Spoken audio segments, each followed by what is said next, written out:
السلام عليكم ورحمة الله تعالى وبركاته. كي دايرين؟ لبس عليكم، اموركم على خير. كنتمنى تكونوا في افضل الاحوال وصحة جيدة وانتم كتشاهدوا هذا الفيديو هذا. مرحبا بكم معايا في فيديو جديد ووصفة جديدة على قناة كويزين ام يحيى، وفي اطار التحضيرات الرمضانية. اليوم ان شاء الله الرحمن الرحيم جيت نشارك معكم الشباكية بطريقتي وبمقادير اللي كنستعمل فيها. كنتمنى انها تنال الاعجاب ديالكم وتجربوها حتى نتوما. واحد الشباكيه اللي كتجي معلكه ومرمله وشابعه عسل. تابعوا معايا لا فيديو الاخير وباش تعرفوا الاسرار باش تنجح معكم الشباكيه.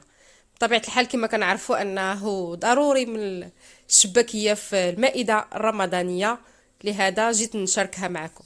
على بركه الله نبداو الطريقه.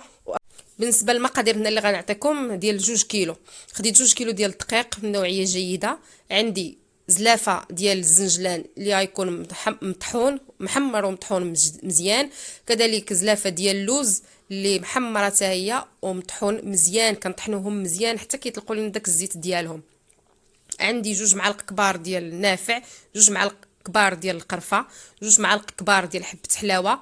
خديت واحد شويه ديال الكوزه اللي حكيتها حتى هي في حكاكه رقيقه، واحد شويه ديال المسكر الحر اللي دقيتها مع شويه ديال السنيده. عندي كاس ديال الزيت البلديه، كاس ديال الزيت روميه، 2 كؤوس ديال الزبده الحيوانيه. عندي 2 بيضات اللي غناخد لهم غير الصفار ديالهم، 2 دويمات ديال الزعفران. الا كان متوفر عندكم الزعفران الحر استعملوه، انا ما كانش متوفر عندي، خدمت غير بالضامه. كذلك 2 ساشيات ديال الخميره الكيماويه. عندي نصف كاس ديال الخل وكاس مملوء ديال ماء الزهر، وقبيصه ديال المليحه بطبيعه الحال باش كنصحوا الذوق. كنلوح النواشف كامله هكا مع بعضياتها وكنبقى نرملهم مزيان، كندخلهم مزيان، كنبسبسهم في داك الدقيق حتى كيدخلوا ليا مزيان وكينسجموا. غناخد داك الزلافه اللي عبرت بها نيت الزنجلان واللوز، غنعمرها بالماء دافي وغندير فيها داك 2 ضامات ديال الزعفران باش يطلقوا ليا. وغناخد بالنسبه للبيض، البيض غناخد غير الصفار ديالو، والبيض غادي نحيدو ما نستعملوش صافي. وغنبدا نضيف داك الزيت. بالنسبه للزيت ندير الزيت البلديه والروميه والزبده، وغندخلهم مزيان، غنرمل بهم داك الدقيق حتى كنحس بداك الدقيق ديالي وداك النواشف كامله ترملات ليا وانسجمات مع داك الزيت. هاد العمليه مزيانه لان هي اللي كتخلي الشباكيه ديالنا كتجي مرمله وهشيشه. كندخلو كما قلت لكم النواشف كامله في الاول، ومن بعد عاد كنديروا الزيت وكنرملوا داك الدقيق مزيان، كندخلوه مزيان في داك الدقيق صافي. ومن بعد غنضيف داك كاس ديال ماء الزهر ونص كاس ديال الخل. بالنسبه للقصريه هنا انا راه غير جمعت فيها غير النواشف، وغادي ناخذ واحد البانيو هكا اللي يكون متوسط، عاد غادي ندلك فيه نجمع فيه كلشي المكونات كامله. داك الدقيق كما شفتوا هنايا خديت داك الزلافه اللي فيها الماء دافي، غندير صفار ديال البيض، 2 صفار ديال البيض هنايا، وعندي نص كاس ديال الخل وكاس ديال ماء الزهر، وعاد غنزيد الخمارات. بالنسبه للعجين وحنا كنجمعوا في العجين وحنا كنشوفوا واش الماء كافي او لا بركه علينا. هنا زدت كذلك فوق داك الزلافه زدت واحد نص زلافه ديال الماء باش نشوف القياس ديال العجين ديالي فين وصل. صافي كنبقى نجمع داك العجين مزيان وانا كندلك. بالنسبه لهاد العمليه هنا مهم مزيان الدليك، كندلكو مزيان. كل ما كانت العجينه ديالنا قاصحه كل ما كتجينا الشباكيه ديالنا هشيشه. من الاحسن تبقى العجين شويه شاده راسها، ما ديروهاش مرخوفه وما تكونش خفيفه اولا مطلوقه لنا بزاف. صافي هنا راه هبطت الارض ودرت في القصريه عاوتاني وبديت على الدليك، كندلك يا ما دلك قسمت العجين شويه وبديت كندلكها مزيان. كي هنا راه كنوريكم يدي كي ولات حمراء اللي عندها شي يدين ندلك. صافي كندلك مزيان كما قلت لكم داك العجين من الاحسن نخليوها قاصحه.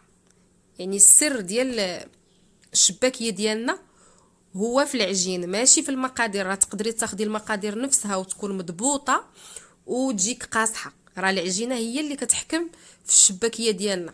صافي من بعد ما عجنتها وجمعتها كنحصل على هذا القوام هذا اللي شفتوا معايا. خليتها ترتاح واحد شويه ومن بعد كنقطعها هكا القطع. صافي كنكون منها هكا كويرات وكنحطهم يرتاحوا واحد شويه وعاد كندوز نطلقهم بالدلاك. هنا غندير هاد العمليه ديال التوراق اللي كنعرفوها بهاد الطريقه، راه كتجينا مجعبه ومورقه الشباكيه ديالنا. صافي كنطلقوها على هاد الشكل هذا ونخليوها عاوتاني ترتاح. اول وحده خدمنا بها هي اول وحده كنبداو بها، يعني باش تجيكم الشباكيه ديالكم ناجحه معاكم خليو العجين تكون قاصحه شي شويه وديروا هاد الطريقه لان كتجي ناجحه وكتجي مرمله وهشيشه. كنبقى مستمره حتى كنكمل الكميه اللي عندي كامله وكنخليها ترتاح. بالنسبه لك كان ما عندكش الوقت تقدري تخدميها تخليها غير واحد شويه، واحد 10 دقائق بحال هكاك وتبداي باول وحده بديتي بها. الا كان عندك الوقت كتخليها. انا خليتها تقضيت شغالاتي وساليت وعاد جبدتها. بالنسبه لهنايا صافي بديت باول وحده كما شفتوا معايا. جبت الماكينه ديال التوراق وبديت كنطلق. قسمت هكا كل كره كنقسم كل قطعه كنقسمها هكا لثلاثه ديال القطع وكنبدا نطلقها في الوراقه. بالنسبه للماكينه انا عندي اللي فيها النمره حتى 8. الا كانت عندك النمره اللي فيها حتى 8 كاينه اللي فيها 8 وكاينه اللي فيها حد 5. بالنسبه ديال 8 كدوزيها في الاول في واحد ومن بعد كدوزيها في 5. كتجي ما كتجيش رقيقه وما كتجيش غليظه، كتجي متوسطه وكتجي صراحه السمك ديالها اللي زوين ومزيانه. صافي من بعد ما طلقت الاشرطه ديالي كاملين كما كتشوفوا هاد العمليه كتساعدني وكتسهل عليا الوقت. واخا صراحه راه الشباكيه كما كنعرفوا راه فيها تماره ما نكذبوش على راسنا. صافي وكنبداو. بالنسبه للتشباك كل واحد وطريقته كنظن على حساب اللي كتجيه سهله. انا هذه الطريقه اللي كتجيني سهله وكتعجبني. الطريقه ديال الشباكيه كتبقى طريقه واحده وغير هي السر ديالها العجين ديالتها. يعني راه عطيتكم الاسرار كيفاش تقدر تجيكم مزيانه وناجحه معكم. الا تبعتوهم انا متاكده انها غادي تجي ناجحه معكم وغتجيكم واحد الشباكيه اللي معلكه ومرمله في نفس الوقت. يعني وانت كتذوقيها وانت كتحسي بداك الترميله ديالتها وداك التعليكه كتجي شاربه العسل ومجعبه من داخل. صراحه انا راه عجباتني. هذه هي طريقتي ديال الشباكيه وهادو هما المقادير اللي كندير. غير هو العجينه كنوصيكم على العجين.